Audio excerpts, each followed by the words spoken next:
All right, let's stay with character assassinations and political campaigns. We'll go to the US, James. Kamala Harris missed a very big dinner in New York. It's been a feature of presidential campaigns for decades. She didn't turn up. Now, that's telling. And then we see Donald Trump shake things up at McDonald's. Have a listen. I've now worked for 15 minutes more than Kamala. Are you going to put this on your resume? I never worked here. This is fun. I could do this all day. I wouldn't mind this job.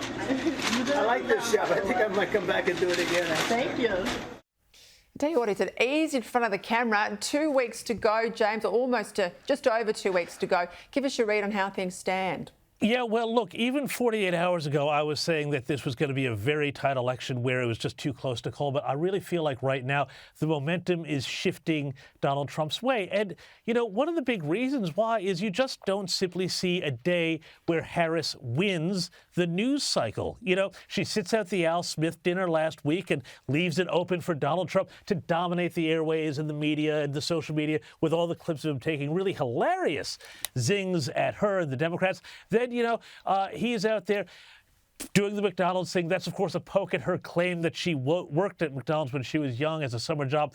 No evidence has been provided that she did, by the way, so, you know, who knows about that.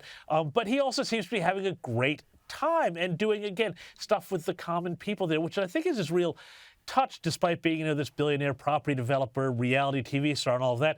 You know, he, in many ways, I think, seems more normal and understandable than Kamala Harris, who seems still like a very strange person who people don't really know and who can't answer questions and talks about being a middle-class kid, but whatever, because she's never even won a primary vote, so she comes in with that weakness.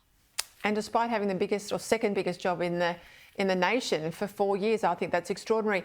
Just quickly, Cam, we've had a lot of housing announcements in the last 3 days. We had the Coalition announcing $5 billion to unlock up to 500,000 homes over the weekend, backed, of course, by a whole lot of players, including the BCA.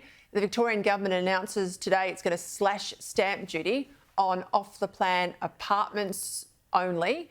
And they've got a lot of people up in arms in some leafy suburbs and more, because yesterday, on Sunday, they announced they're going to build a whole lot of high-rise apartment towers in area. They will rezone, 10 or 15 suburbs. Now, this is one, I know it's a state issue, but I think it could work out in Dutton's favour if Anthony Albanese isn't careful, given where and the seats these towers are planned to go into.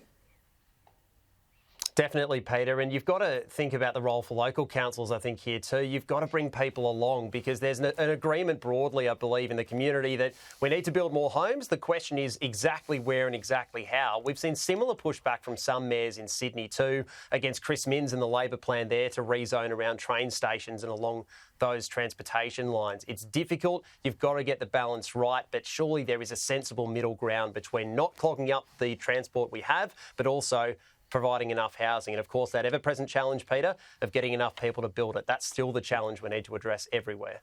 Yeah, I think it'll be housing. Cost of living, of course, but housing will feature heavily. Jens, thank you for your time.